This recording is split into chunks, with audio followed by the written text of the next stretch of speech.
Hi there, this is my 10th diorama, and I started sculpting with a snake that has no arms and legs. It later then evolved into a giant killer whale shark. So the next creature on my list would be a giant tree creature, naturally. And for that, I chose this diorama to be a Lord of the Rings diorama, specifically the Shire of the Hobbits and with a giant tree end. I'll be making my ends look like it's made up of woody vines and all of this thing, almost like a instant ramen noodle. To make it look less like a ball of spaghetti, I'll also be using tiny little strands of polymer clay and then stick it into appropriate places. Once I have the arms in place, I want to make the end look like it's trying to crawl out of the dirt, as if it's waking up from a century's worth of slumber. To make that look a bit more dramatic, I'll try to make the arms reaching out of the diorama. To do that, I will give it a gnarly looking claws, and I chose to go with 4 digits instead of 5 because 5 seemed a little too human. Once I have a satisfactory body to go with it, I'll try to start working on its head. Now for the look and feel of the face, I didn't really want to go with the original Ent from Lord of the Rings, so I decided to combine it with some creatures that I know, specifically from Guild Wars 2, the Trions that you see in the world, and I took a little bit of inspiration from Pirates of the Caribbean's Davy Jones, obviously. Except I'll be replacing his tentacly bits with, more tentacly bits but made of wood. To make its eyes, I saw a lot of sculptors using some pre-baked balls of beads for its eyes. But I didn't really think I could make extremely circular eyeballs, so I stuck with some jewelry beads. After that, I tried to create an eyelid that looks somewhat interesting and intimidating. Anyway, I'll also be adding some tree trunks onto its head to make it look like his head was always there under the ground and that nobody knew it. Once I have a decent shape of his eyes and forehead, I had to start working on his mouth. And for his mouth, to play safe, I just decided to give it a simple sad emoji face coupled with a nose that looks like a demon. Now at this point, the chin of my Ent looks more like Thanos' chin, so I will use a sculpting tool and then shape off some of it to make it look more like a tree. But after I made it look less like Thanos, it started to look more like an orangutan. So I decided to carve out its face to make it look like more of a tree Ent. This made the Ent look much more interesting, but it also meant that his face didn't look like any of his body parts. So to solve that, I had to go to his arms and limbs to make it look more cracky and cracked up like that of its face.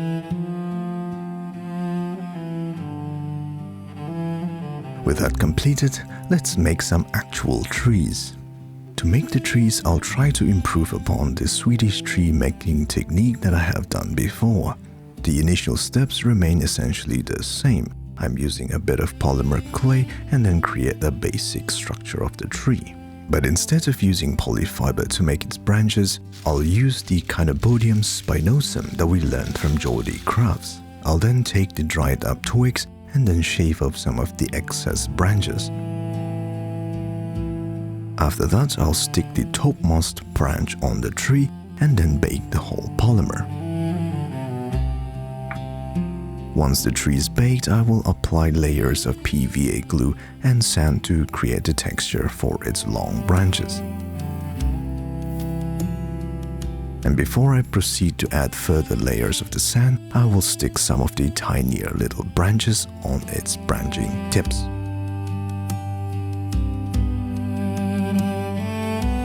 And here is the tree made using the Swedish Geordie Craft tree making technique / physical render tree.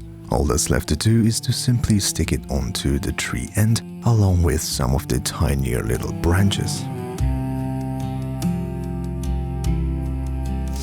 To make the tentacly bits for the end, I'll be using some of these dried rotting roots. Now I've tried to make the roots using polymer clay. I've also tried to use some of the yarn on threads, but I couldn't really get them to look interesting, so ultimately I decided to simply go for these actual roots. For the decision of the places to stick this on, it's purely arbitrary and I'm just choosing wherever it looks interesting. One of the not so arbitrary decisions was to use some of the putty to hide the connection between the roots and his face, and that pretty much completes the tree end. All that's left to do here is to paint it, but I decided to work on the terrain instead. To make the terrain, I'll be using a thick foam core board as the base. On top of this, I'll be using XPS foam to bulk up some of the terrain. To create the earthy texture, many of you have suggested on how to use plaster along with some sand or PVA glue to give it some rocky, earthy texture. Thank you so much for all your advice, and I will try to do that here. Essentially, I combined all of your ideas into one plastering paste. I mean, what could go wrong? It's just a mixture of good advices. But seriously though, it worked like a charm and the texture turned out really well. Anyway, once the plaster is all dry, I will stick some of the roots onto the terrain to make it look a bit torn and crumbled. And the reason you see a massive hole in the diorama is because I want to make it look like the tree end was under the ground and that he decided to come out of it. And to make it look like the terrain is fresh dirt, I'll be using some brown color to resemble just that. I'll then add some dark washes here and there to give it the impression that certain chunks of dirt are from leftover crumbly bits from the top.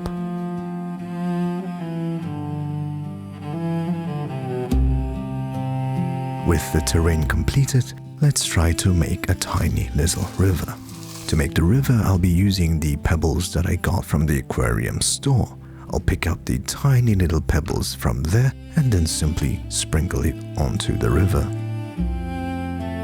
I'll add some larger pebbles to make it look a bit more interesting. After that, I'll fill up the tiny holes using some larger sand. Once it's in place, I'll simply seal it up using some PVA glue. Next, I want to add some very Hobbit type of grassy terrain. For that, I chose a myriad of Hobbit-like green color. I've got 2 Hobbit green colors, and then I'm also be using some 2 not so green Hobbit green color.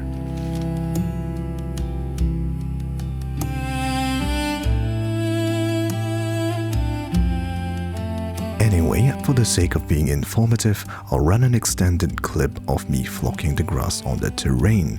This way, you get to see how the grass flock interact with the terrain and the PVA glue. This is me saying that I have no expert comments here and that you can simply judge it for yourself.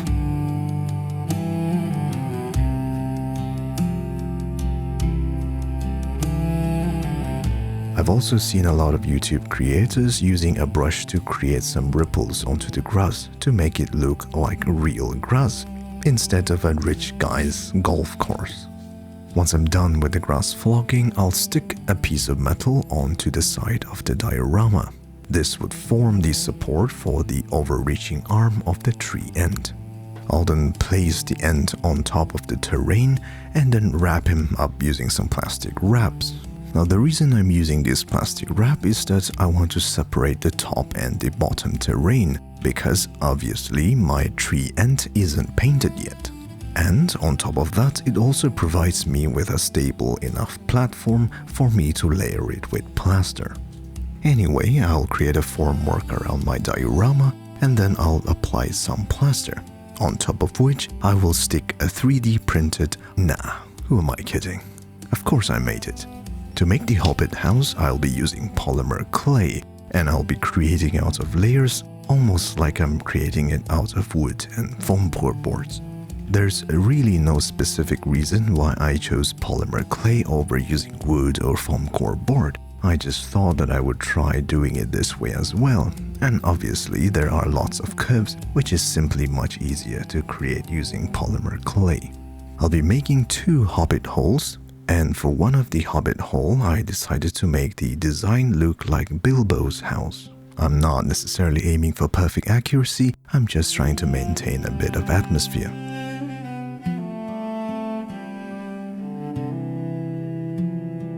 I'll make about 2 hobbit houses, and then I'll use some cornstarch on a piece of paper.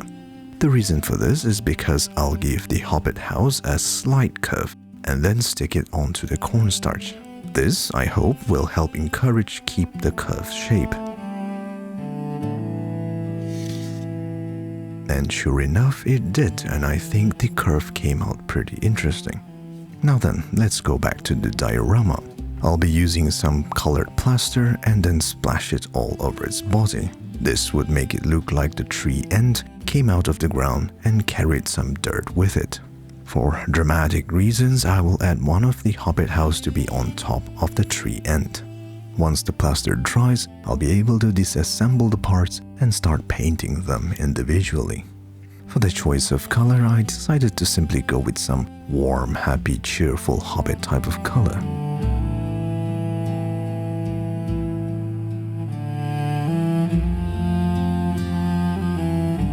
The only thing worth noting here is that I applied some brown wash before the paint dried. It's just an experiment and I just thought it might help blend the color a bit more.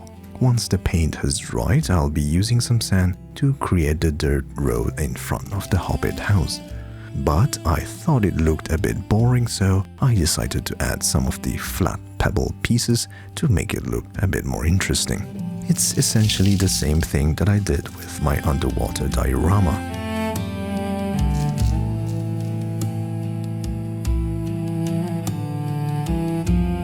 To create the fence of the Hobbit house, I chose my inspiration from this scene from the Lord of the Rings movie. It's a very crude and simple fence, but given the nature of hobbits, I think this suits them really well. Once the glue dries, I decided to add some mossy overgrown things on the Hobbit house. This, I think, would make it more cozier. And just like that, I'm done with the 2 Hobbit house, and now I can start applying some turf. It's essentially the same process, and I think the results look wonderful. I'll also apply the same idea and create a river on the back of the tree end creature.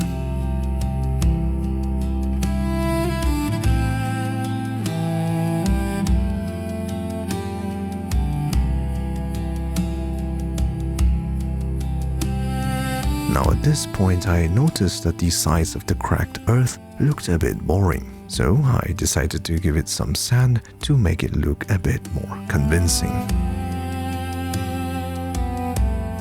To create the river, I'll be using UV resin simply because it's a small river and I really need to maintain some shape. As usual, I'll be creating them out of layers so that the whole UV resin can cure properly. Now obviously this river has been torn in twine, so I will make some of the water splash down onto the bottom. Once that's done, I'll apply a layer of glossy Mod Podge and create some water ripples. Once everything has cured, I felt that the river didn't feel like it was in motion, so I added some white splashes here to make it look a bit more dynamic. One thing I did feel was that I'm pretty bad at creating water ripples and I think I need to practice more. This probably lends to the fact that I am pretty bad at painting, and creating water ripples isn't that different from painting, so I suppose a bit of practice is due. Once I'm done with the river, I also wanted to add this clothing rack here, so to create that I'll be using some jewelry wires. I'll stick them using super glue and it's not really durable, but for this purpose this should suffice.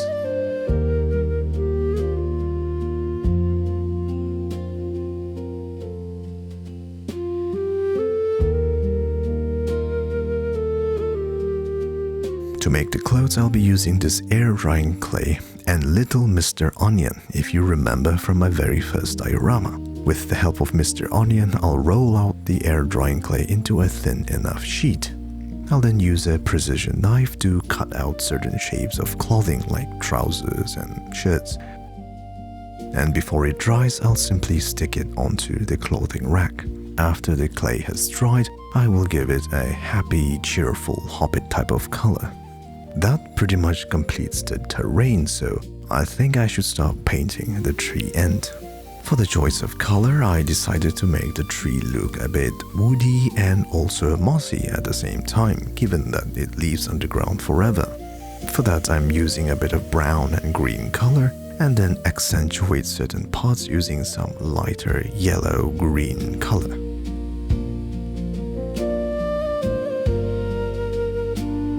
I'll also go over with some bright yellow colors to make it look like some lichens of that sort.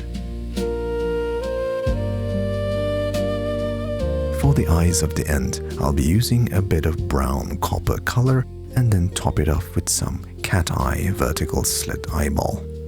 And I think that pretty much completes the tree. So let's start working on the leaves.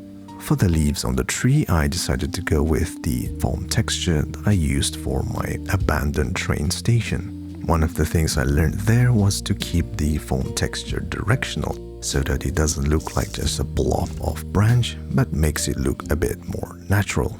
And if all goes well, that should be a rather convincing tree. I'll also be using a lighter shade of green for the younger trees on its head. Once that's done, I think it's about time we can stick the whole thing together.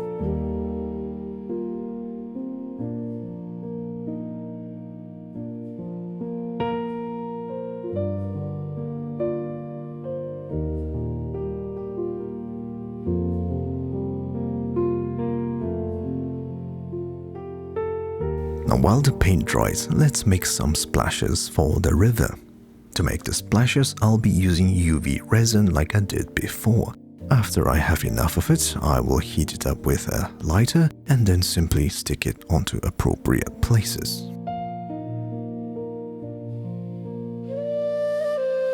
Anyway, we know that this tree end is coming out of the ground, so obviously there should be some crumbled dirt here and there. So to create that, I came up with a recipe, and the best way for me to explain it is by cooking it. For this recipe, you will need freshly ground plaster, a bit of homemade sand marmalade, a glass of potable water, and some colorfully aromatic spices. The first step of the recipe is to draw out the aromatic color from the spices. For that, I'll be using water and apply some of these spices. Once the spices have all dissolved, you can now start adding the freshly ground plaster.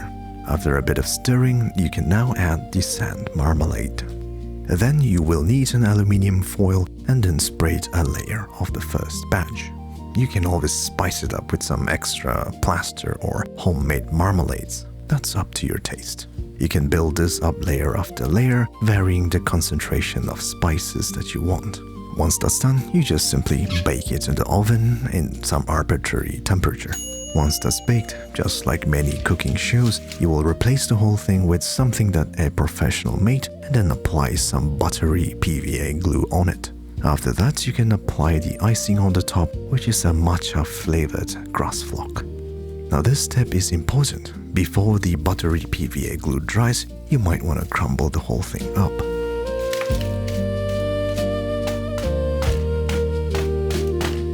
And just like that, you will have the most realistic grass flock crumbled dirt effect.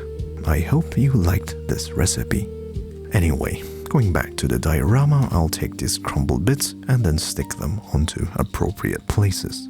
As for the places where I'm sticking them, I'm not necessarily aiming for something that's physically correct, but more so to make it look just interesting enough. Once I have everything in place, I'll simply spray it with some PVA water, and there you go, some realistic crumbled dirt.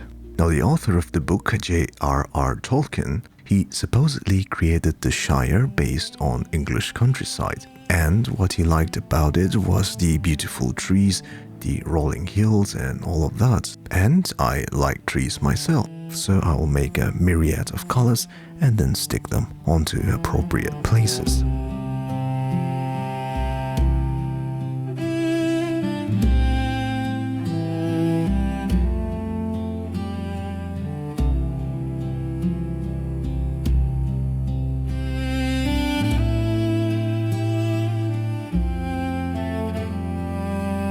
Once I have a sufficient bit of trees, I'll cut up some of the excess trees and then turn them into tiny little bushes. I'll stick them around the houses of the Hobbit to make it look like flowering plants or some fruiting trees. I also decided to add some onto its arms to make it look like it's alive. Once the glue and everything dries, I'll go over the tips of the grass flocks with some colorful paints to make it look like blossoms or fruiting trees. I might have went a bit overboard with the color, and now the Hobbit house looks more like an Encanto house. But I don't know, I kinda like it. Anyway, while that paint dries, let's address the sides of the diorama. As you can see, it's very rough and unbecoming of an engineer. But I actually like the roughness of it, so I decided to keep it and simply cover it with a black paint. I'll then scrape off the paint on the back because I want to add something on the back here. For this, I'll be using balsa wood, to which I'll give some woody, gritty texture. I'll make a few pieces and then stain it with some alcohol dyes. Once the dye has dried up, I will simply stick it onto the back using some hot glue. Now what this piece of plank is what's central to the whole Lord of the Ring trilogy, the Fellowship of the Ring. And for our Fellowship of the Ring, we have 3 elves in our team and about 6 goblins. It's not the most balanced team, and I think this world is doomed. Anyway, these are the names of my YouTube and Patreon members, and a special welcome to Tiger Kelly Designs to join the crew. Thank you all so much. Now it wouldn't be Lord of the Rings if there were no, well, rings. So, to make the ring, I'll be using an armature wire and then scrape off one side to make it look like a ring. Once I have a decent shape, I will give it the signature golden color and then simply stick this ring onto the finger of the giant tree creature. Now I can't come up with a good story for this whole diorama, so let's do this. Comment down below with a lore or story for this tree creature and then the whole diorama. The comment that gets the highest likes will have their name immortalized in my next Lord of the Rings diorama. So good luck to you, and let's see how the diorama looks. I find that there are still a few things I struggle with. The first and most challenging one is the water effect, including the waterfall. I really need to improve and practice it a lot more. The next one would be the painting. In retrospect, I think I made the tree creature look too mossy. Makes it look like the tree dies in that pose and people started to colonize its body. I don't know. And the last mistake is that when sealing paints with Mod Podge, colors tend to go darker and, to its wet shade. I should probably take this into account for my next diorama if I ever decide to seal it with Mod Podge. Anyway, this was a very fun diorama and hopefully you guys enjoyed watching it too. I hope you guys have a good day and cheers.